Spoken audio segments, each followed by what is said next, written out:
Estou... Vamos lá, Roger. E qual é o tema da nossa live RPG de hoje? Nem sei, cara. Eu comecei a escrever um livro de RPG policial agora. Cara, você tem que voltar no Milagres Malditos. Não, mas eu voltei pro Milagres Malditos também. Agora eu tô escrevendo os dois. Estamos aqui ao vivo, cara. Putz, o que aconteceu aqui? Aparentemente tá tudo... Entrou a live de novo. Escuta um eco, hein? Não.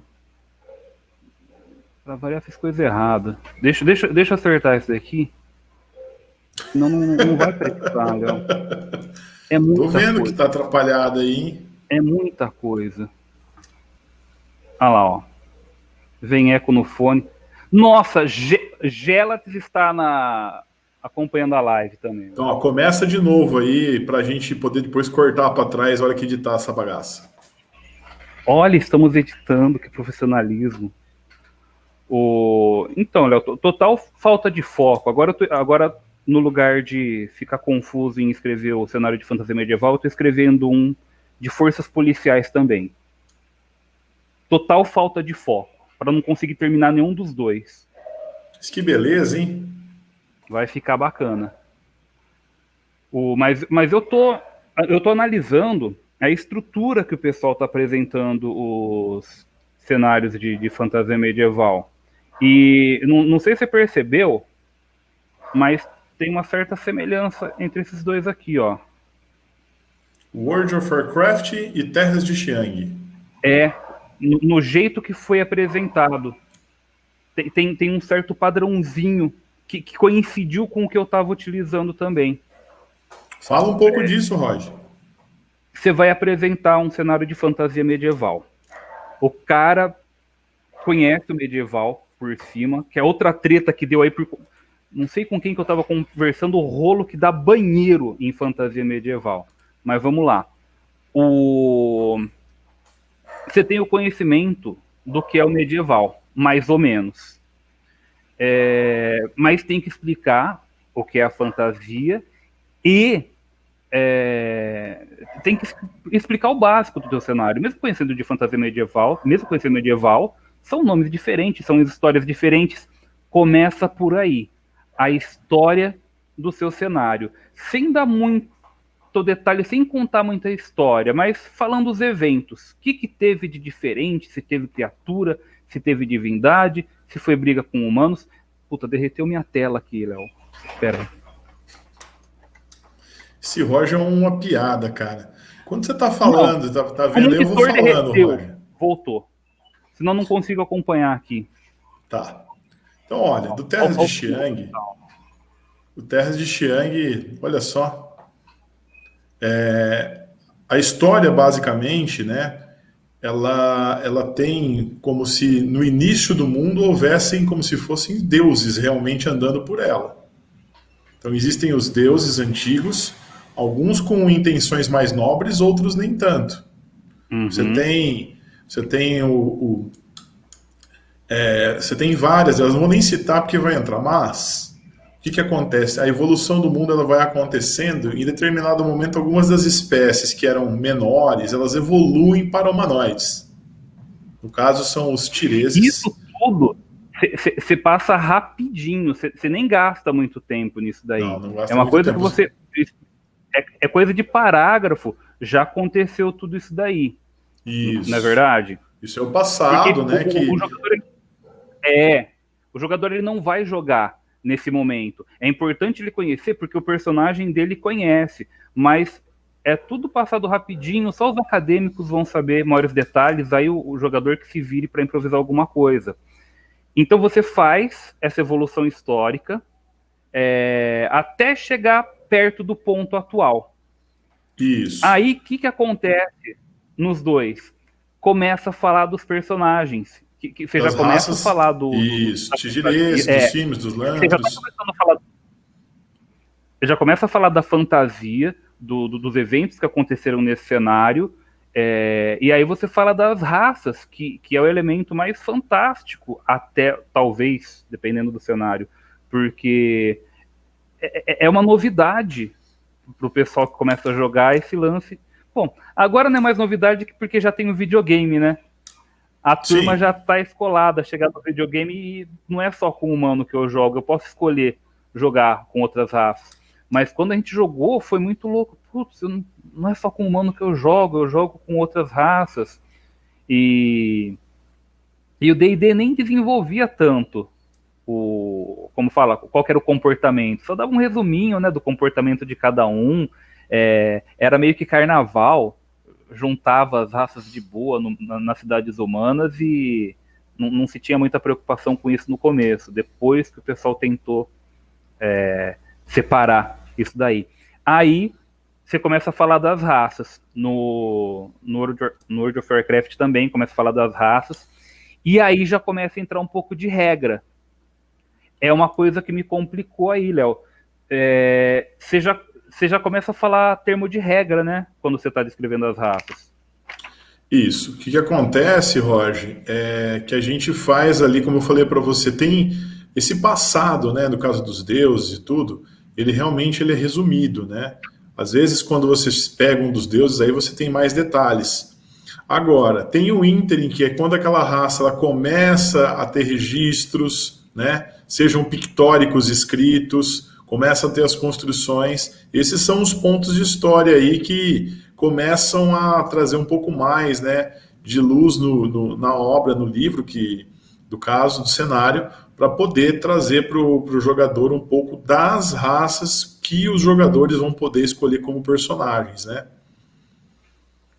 Sim. E agora, o que você colocou a questão das regras, né? É bem difícil você colocar as Você fez regras, dois por quê? momentos. Você fez dois momentos. Primeiro você falou por cima o que era, porque se você já começa falando de regra, chato pra boné, você tem que falar o que está acontecendo nesse universo para o cara ver algum interesse. Você fala rapidinho o que são as raças. Eu não fiz isso. Eu dei uma misturada. Não sei se ficou bom. E aí, regras. Aí explica tudo as regras. E aí depois você já apresenta junto as raças e as funções que existem para essas raças no cenário. Você junta isso daí. São escolhas, né? É bem complicado quando você está num texto, por exemplo, de descrição de cenário, que você está alheio às regras, você introduzi-las e não quebrar, por exemplo, a expectativa do leitor no livro, né? Como você falou, no geral, regras elas são bem descritivas, né? Elas vão dizer assim, elas não estão ali falando parte da fantasia. De certa forma, alguma coisa ali dentro tem, mas no geral é um texto que ele quebra justamente o fluxo narrativo que você está fazendo dentro da sua obra, né? Sim. É um momento delicado de escolher como você apresentar e aonde apresentar as regras sempre. Eu dei um migué, eu não sei se vai dar certo. Eu já comecei falando com detalhes de cada raça, inclusive vai servir de referência quando o cara for fazer a ficha. Mas eu dei um aviso, eu não sei se vai adiantar, eu vou falar. Tem termo de regra aqui. Como ópera usa alguns nomes que são meio que autodescritivos, tipo, você coloca lá atletismo do personagem. Meu, não precisa explicar o que é atletismo para você saber o que o personagem faz. Eu coloco lá super pulo para um personagem. É meio que autodescritivo, você não precisaria dar regra. Mas do jeito que a gente nomeou o ópera, permite fazer isso, né? Vou te comentar o que eu acho. Ah. Eu acho que o melhor seria você, da maneira como nós pelo menos estamos pensando os próximos livros, você ter o Reops antes do comecinho de tudo. O Reops, não, desculpa, o Opereta. 3 páginas. Opereta. Puta, verdade, Léo. Você põe 3 páginas do Opereta. Por quê? Em linhas gerais, se O cara já apresenta o entende como sistema. funciona. Aí você pode até colocar as regras mais avançadas mais para frente, no apêndice, se você achar melhor. Porque com o Opereta no início, aquelas 3 páginas que explicam o funcionamento do Opera RPG/Reops aí, o cara vai ter alguma noção. Depois ele pode consultar as regras em mais detalhe para ver o que ele não entendeu ou o que precisa de um detalhamento maior. Sim. Até eu vi que a gente já fez uma live anterior, né? O Vitor Bartolomeu estava por aí falando da Grécia Antiga. Também recomendo a ele aí, e aos outros, né, mestres de jogos que estejam utilizando Opera para cenários, fazer dessa forma que eu acho que fica bem didática. Porque a gente está numa situação que tem mais gente aparecendo para jogar, e a gente que não conhece o sistema ainda. E a gente tem essa preocupação, o cara não vai se frustrar de ter que pegar um outro livro, não. Vai ter como fala? O Reops Inside. Então, o resumo da regra, o Reops, vai estar lá dentro para o cara poder jogar aquele cenário. Léo, tem uns textos aqui nos comentários. Certo. Vamos ver. Se for ofensa, eu pulo. Tudo bem. Luiz Gilberto de Oliveira Messias, kkk. Deve ter rido de alguma coisa que você falou. Vitor Souza, nesta linha menciona tenar um cenário diferente de fantasia medieval para o sistema Nexus 2.5 nacional, em que os elfos de várias linhagens são sedentos pelo poder e os grandes aliados dos humanos são os honrados orcs. Conhece esse, Léo? Não conheço. Dá uma invertida, né? Os elfos como vilão e os orcs como honrados. Ficou diferente. Nós temos os elfos negros que vêm. Você tem os elfos negros que vêm de Mistara, se consagraram em Forgotten Realms, que eles são diferentes dos elfos normais, mas essa inversão total não conhecia. Obrigado pela apresentação aí, Vitor. Elfo como vilão? Fácil. Não confiei deles desde o início, e no Milagres Malditos tem uma rasteira que eles dão no resto do mundo que ficou interessante.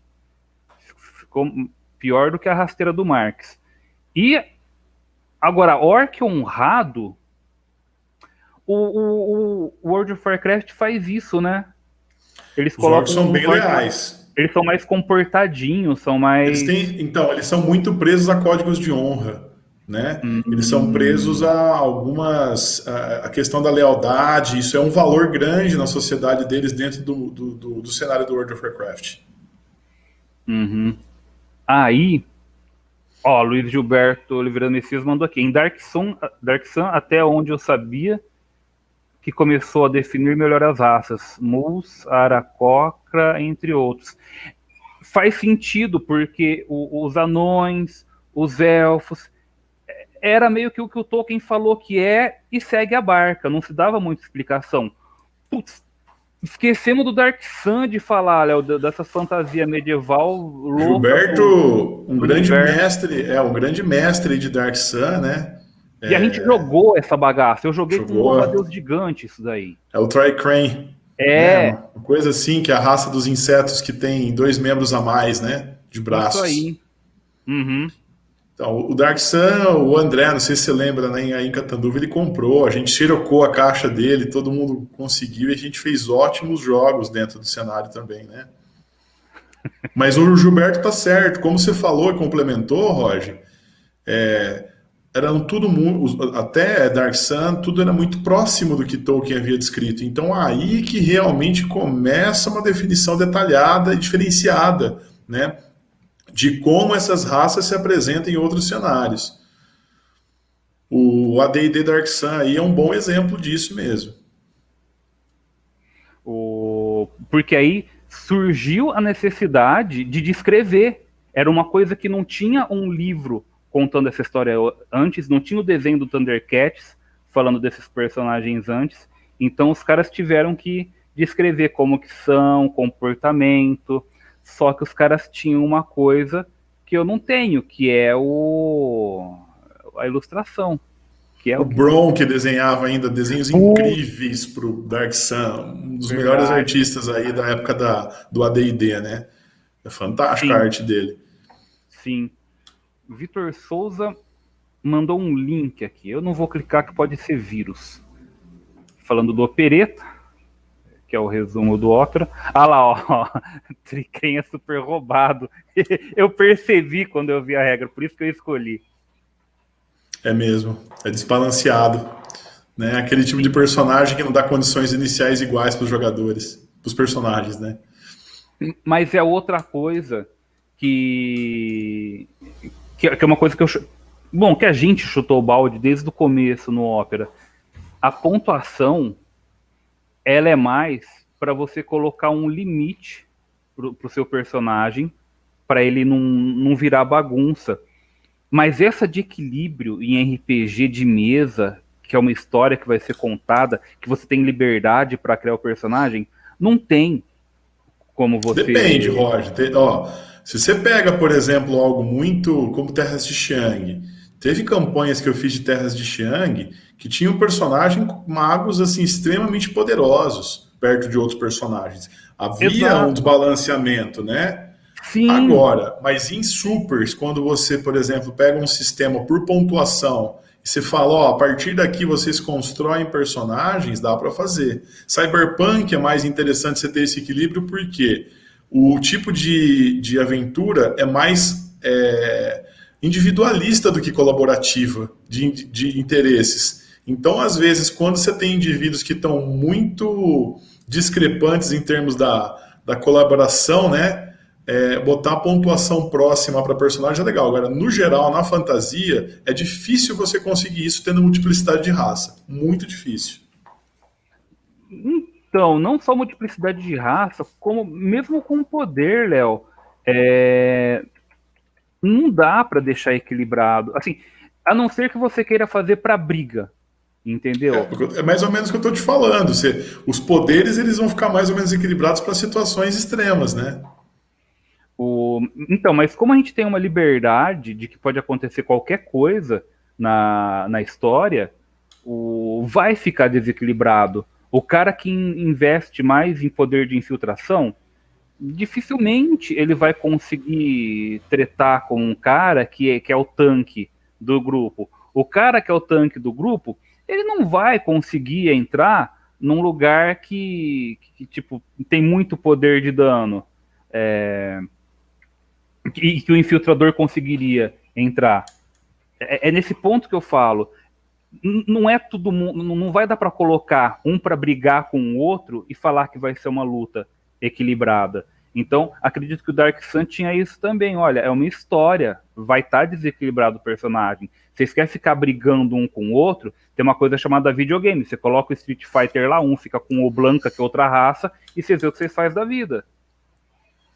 No geral, Roger, depende de como o mestre conduz. Se são aventuras colaborativas, independente do cenário, a pontuação ela fica num segundo plano, eu acredito, sempre.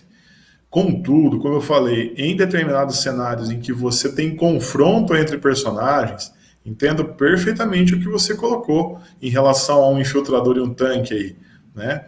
Mas ainda assim, vamos dizer que houveram condições iniciais dos personagens serem criados, independente da função deles.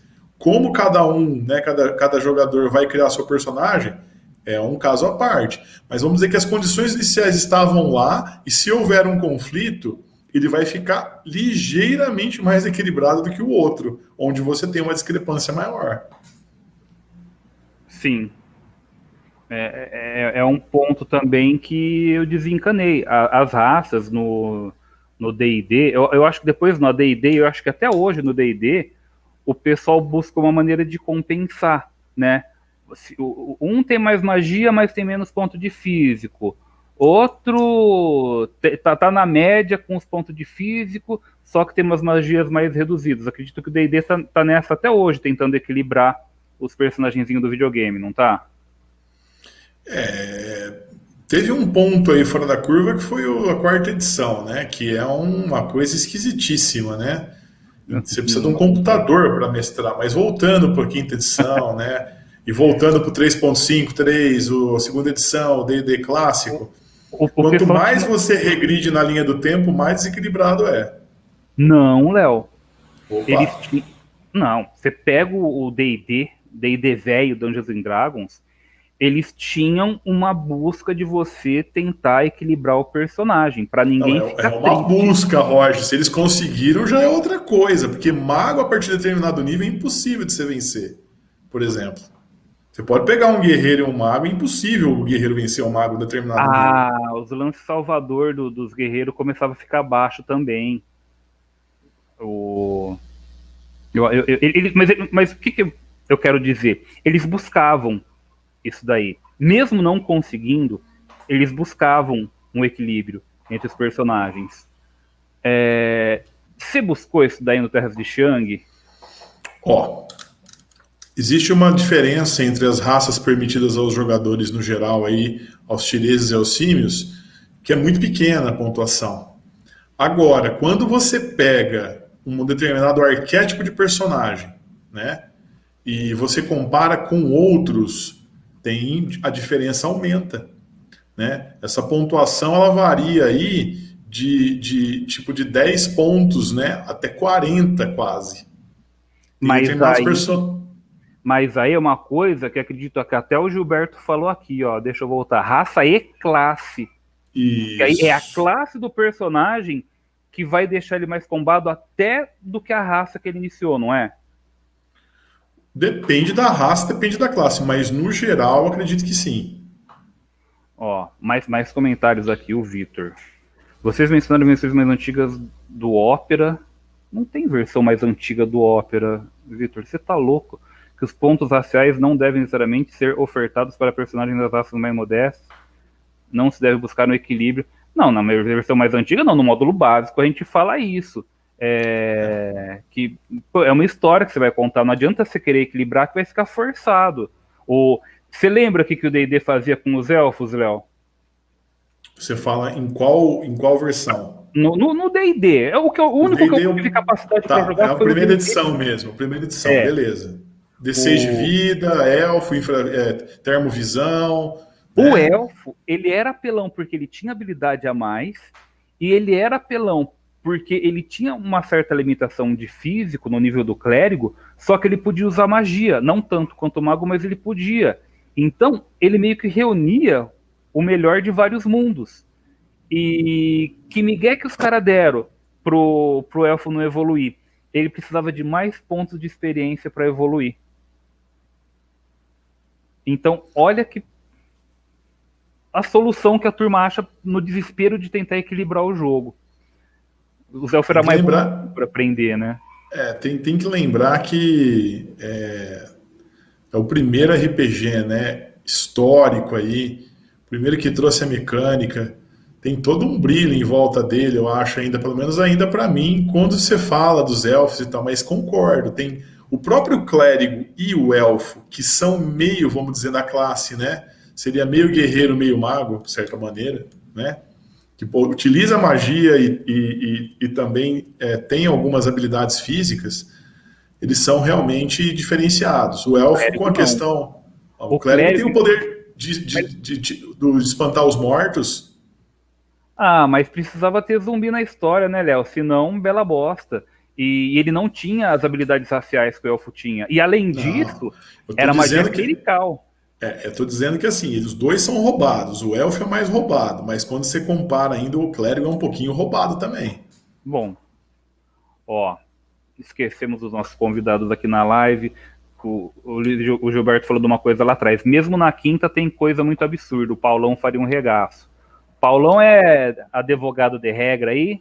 Não, o Paulão é o Paulo Pedroso, uma É lenda aqui de São Carlos, combador do profissional de D&D, é isso combador mesmo? profissional. Cara que, assim, inclusive quando a gente tem alguma dúvida se dá para o sistema estar quebrado ou não, a gente passa para ele. Paulão, um Ai, abraço aí pro Paulão, pra família, que hein? ódio que eu tenho disso, viu? Não, tem que pegar esses caras e guardar perto para poder usar. Teve um filho da mãe que eu não vou falar quem. O vagabundo não estudava, até hoje não estuda, nunca leu uma porcaria de um livro na vida dele. Se perguntar qual foi o livro que você mais gostou, nem gibi a criatura leu. Pois a gente foi fazer uma campanha de acho que de AD&D, nem eu, não foi nem comigo na época, a gente já tava jogando Ópera, apareceu um cara lá, eu vou fazer uma campanha de AD&D, vamos jogar? Opa, vamos! Ele pediu o livro emprestado e ficou uma semana inteira lendo aquela porcaria para conseguir fazer o personagem combado. Aí chegou aqueles combos de... Era ladrão, só que usava esse combo no ladrão que a destreza usava como força, só para fazer esses regaços aí. Parabéns, D&D. Conseguiu o mesmo mérito do Harry Potter, fazer a turminha que não gosta de ler começar a ler. Só que isso daí parou a leitura nisso. Aí, vamos ver aqui. Ó, em termos, seguindo as regras de magia, a risca não é tão fácil. A Gelax falando coisas aqui. Grande Gelato, abraço para Fernando Gelato, hein? No D&D antigo Caixa Preta, a raça era classe. Isso. Tudo Não junto. tinha elfo clérigo. Era elfo e acabou. Havia uma forma de equilibrar limitando os níveis máximos dos personagens com a D&D. Mas aí era outra história. O D&D tentava fazer isso também. Olha lá, limitação do XP, que eu tinha falado. Mas sobre o antigo Opera, refiro. Putz, olha aqui, o Vitor falando, por versões mais antigas, ele tá falando das versões 3.0 e por aí vai. Caramba! O Opera, a versão que foi impressa pela Comic Store, a gente chama de 6.3, né? As versões antigas 3, 2, é aquelas que a gente distribuía em disquete nos encontros internacionais de RPG, Roger. A gente dava como brinde para quem pagava taxa de inscrição para fazer parte do clubinho, Léo. Isso, tá certo. Pode falar que nos encontros da Devir, que a gente pagava para ter stand nos encontros da Devir, a gente vendia material de RPG. A gente oferecia para ele ser membro do clubinho do Ópera e ele ganhava de brinde o disquete. Só para constar... Não, perfeito, Roger. Só para constar que, assim, a gente não parou de... Apesar da gente ter publicado a 6.3 com a Comic Store, a gente não parou de evoluir o sistema, né? Hoje a gente está... Não, eu acho que não, porque a gente está na versão 10, vamos dizer assim, né? Léo, a gente está na versão 10 porque a gente é picareta. Só 2 regras de estrutura opcionais foram apresentadas, porque elas não trazem discrepância para a anterior. Eu acho que 3. Sabe aquelas 3 regrinhas, tipo, carga era desse jeito, agora pode ser desse? Sim. Não, Roger, eu não estou dizendo... Não, mas calma, não estou falando o kernel aí, o cerne do sistema, mas você pensa na parte de poderes, características, tudo que se permitiu fazer hoje com o sistema, é isso que eu estou falando. O sistema continua evoluindo. Léo. Eu considero. Léo, é expansão, é diferente. Não. Eu não concordo com isso aí, não. Coisa e melhora. A gente não conseguiu melhorar, Léo. Não tem muito o que melhorar da mecânica básica. 10 mecânica anos básica publicar. Não, a mecânica básica não é um detalhe ou outro, mas o que eu digo assim, hoje, né, se a gente publicasse uma versão do Opera 10 aí, ela seria muito mais ampla do que aquela que a gente publicou pela Comic Store, né? Agora que nós estamos trabalhando no projeto, inclusive, do Opera RPG Mitos 1920, chegou aquela hora de mapear as criaturas, né, concebidas por Lovecraft, e isso tem causado uma mudança, inclusive, em algumas características especiais, poderes. Exato. Que não serão, por exemplo, mais psíquicos.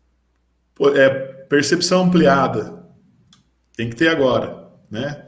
Transformação do corpo de uma maneira que a gente não pensou, dos Shoggoths, sabe? Transferir como assim, Léo? consciência. Depois eu te mostro. Novo. Poder novo. Mas é isso que eu estou falando. Vamos dizer assim, o Opera continua em evolução, né? Não estou dizendo que o sistema, o kernel, o cerne dele, mas ele continua. Expansão. Tá, a gente vai ficar a noite inteira discutindo aqui, se for o caso, né? Olha lá, o Vitor está querendo que você coloque blocos de habilidades no Opera Mitos. É uma possibilidade, sim, viu, Vitor, de colocar isso aí. Porque a gente tem graus diferentes de realismo dentro da possibilidade de exploração do cenário. E uma delas, que é por bloco, e a por bloco ela é uma das que a gente pode ser mais simplificada, né? Vai ter Cthulhu Desgraça e Cthulhu Heróico, Léo? Vai ter o Purista Total, que não tem nem personagem com nenhum tipo de poder. O Intermediário, que um personagem, no máximo 2, né, tem algum poder. E o terceiro é livre. Né? É livre. Super Cthulhu. O cara que...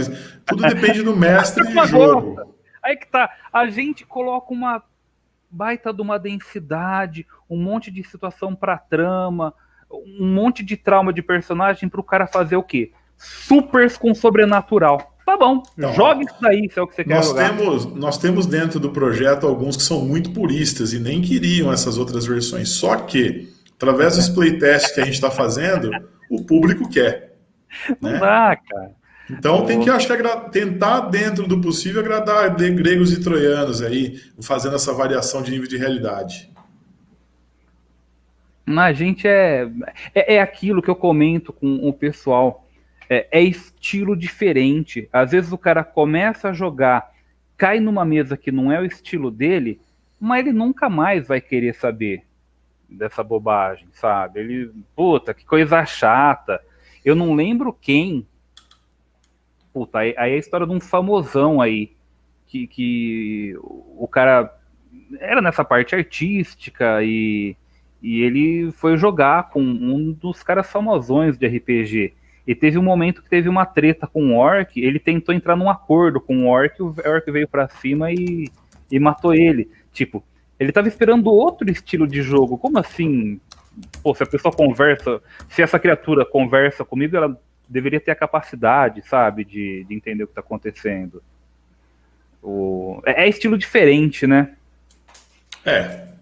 Acaba, você tem que, é difícil, cada um tem um próprio estilo, uma faixa etária de jogadores e mestre também pode ter outro, né? Tudo isso varia muito, o RPG é mágico por causa disso, ele permitir você explorar determinada realidade das mais diferentes maneiras, né? Sim. Bom, graças à participação do pessoal e à minha falta de foco, eu ia perguntar mais coisa da descrição aqui do Medieval Fantástico, mas deixa, pelo menos a gente lembrou desse lance do equilíbrio que, dane-se, no Milagres Malditos não vai ter, mas de cara, nas raças já não vai ter equilíbrio, porque eu comecei a fazer não só a descrição dos personagens recomendados para os jogadores, mas eu fiz de tudo. Então, se o cara quiser jogar com uma fadinha, que é praticamente insignificante, você joga com a fadinha, dá para jogar com ela. Se quiser jogar com um orc brutamonte, os humanos eu tô para falar que são quase que... Não. Os orcs são mais fortes, eles têm mais pontos de criação para ser mais bruto. Então, despreocupação total com equilíbrio. A intenção é ser diferenciado para os jogadores curtirem essa diferença. Mas não consegui me expressar em como que eu vou conseguir contar isso para a turma. Vamos ler os recados da turma aqui antes de terminar? Diversão que manda, que o Gilberto falou, concordo muito. Gelatos também. O Vitor está feliz que finalmente encontrou Gelatos. Gelatos falando do cenário grego. Vitor falando te acha um grande operador. Cunhamos um termo, Léo, operadores. Lembra da nossa lista antiga do Yahoo Groups? Nós tínhamos, há uns 10 anos atrás, umas 1.000 pessoas nela, mas depois que o Yahoo encerrou, né, as listas e o Orkut, a gente perdeu esse contato. Mas estamos voltando aí, né, Rod? Estamos voltando. Lá nós tínhamos o termo cunhado operadores também.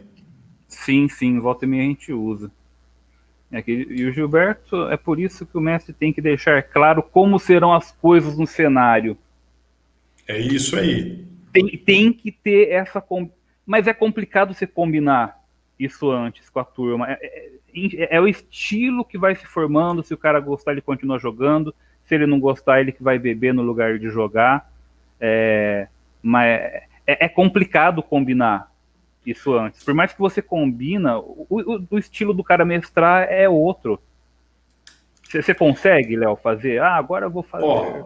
É difícil. É difícil porque você tem, às vezes, mesas que tem pessoas com um tipo de jogo, por serem amigos ou por jogarem algum tempo, que já está meio consagrado. Mas quando você pega mesas ecléticas, que um cara quer a narração como o foco da aventura, algum que é os quebra-cabeças, os puzzles, o outro cara que é a pancadaria, fica mais difícil. Eu acho que dá para o mestre, acho que no sentido do que o Gilberto coloca, né, dele tentar dar o tom que ele quer, Mas eu concordo com você, Roger, que o tom ele é aquilo que o mestre quer, mas misturado com aquilo que os jogadores fazem os personagens trazer no jogo. Você pode ter a melhor das intenções, mas se o pessoal não quiser colaborar com aquilo, a aventura vai ser completamente diferente, né? Nós temos infinitos casos que a gente podia citar, acho que desse tipo. Léo, é frustrante, mas é interessante, porque às vezes é aquele caminho diferente que o jogador inventa que acaba ficando bacana a história. Não é aquela coisa que você imaginou, mas é um caminho legal. É isso aí. Pessoas Bom, conversando Roger. em paralelo no chat, não estão nem aí pro que a gente está falando aqui. Então acho que tá bom, né? Bom, vamos ver se na semana que vem a gente volta no mesmo bate-horário, né? Com Sim. nossa live RPG. Vamos tentar fechar essa sua ideia aí para o Milagres em relação à transformação, né, das referências e da arte aí do livro. Sim, e eu conto com a presença do pessoal aqui no chat para apresentar outros elementos para eu conseguir me enrolar e conseguir não apresentar de novo qual que é a minha ideia que eu tô tendo pro livro. Fica mais legal assim. Ô, Roger, tá Tá? vendo o botão aí de terminar a live, cara?